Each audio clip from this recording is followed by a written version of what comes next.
ពេលអត់លុយណាក៏អត់សង្សារទៅណាមកណាបានត្រឹមតែមើលគេ No money no no no honey That's right No money no no no honey I said no money you said no honey I said no money you said no honey yeah Let's go អត់លុយធ្ងន់តែអត់សង្សារវាជារឿងធម្មតារបស់មនុស្សប្រុស That's right និយាយឲ្យវាត្រង់ទៅចុះក្រុមមនុស្សប្រុសគឺមិនមែនតែដូចគ្នាព្រោះតែបងអត់លុយប៉ាយអូនទៅបងមិនហ៊ានសុំស្នេហ៍ពងងារមែនទេគិតចឹងមែនទេបានតែហ៊ានស្រឡាញ់គេហាមនុស្សប្រុសខ្លះស្មានថាមនុស្សស្រីមកស្រឡាញ់ខ្លួនគឺព្រោះតែរបង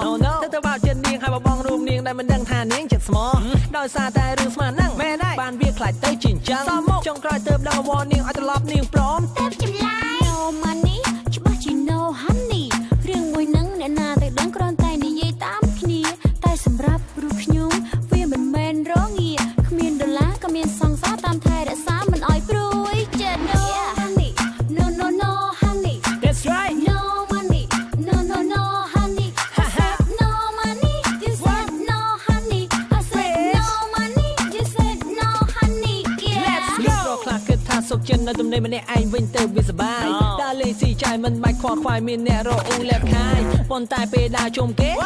សុទ្ធតែមានគូគេដល់ពេលខ្លួនឯងទំនេរអង្គុយមើលគេពេលមកស្ញាញ់ហើយចាប់ដើមមានចិត្តចង់បានសង្សារពេលភ្លាមតែទៅរកឯណាហើយតាំងស្មានទៅខ្លួនមិនសង្ហាគ្មានអ្នកណាចង់បានធ្វើសង្សារដោយសារតែរឿងស្មានហ្នឹងបានវាខ្លាចទៅជាអញ្ចឹងមិនគិតខំប្រឹងមានតាណាទៅដឹងថាលោកស្រឡាញ់គេបងនេះខ្ញុំគ្រាន់តែលោលេងទេខ្ញុំក៏មិនដឹងថាវាយ៉ាងណាដែរខ្ញុំក៏មិនសូវពូកែក៏មិនសូវដឹងដែរនៅពីរឿងព្រាននារីនោះទេបើមិនដឹងថាផងចូលចិត្តចង់រកអាខ្ញុំធ្វើជាមិនអាសិនពីរអាសិនទីខ្លាំងខ្លាយ Let's go No money no no no honey That's right No money no no no honey I said no money you said no honey I said no money you said no honey yeah Let's go money That's no right no no honey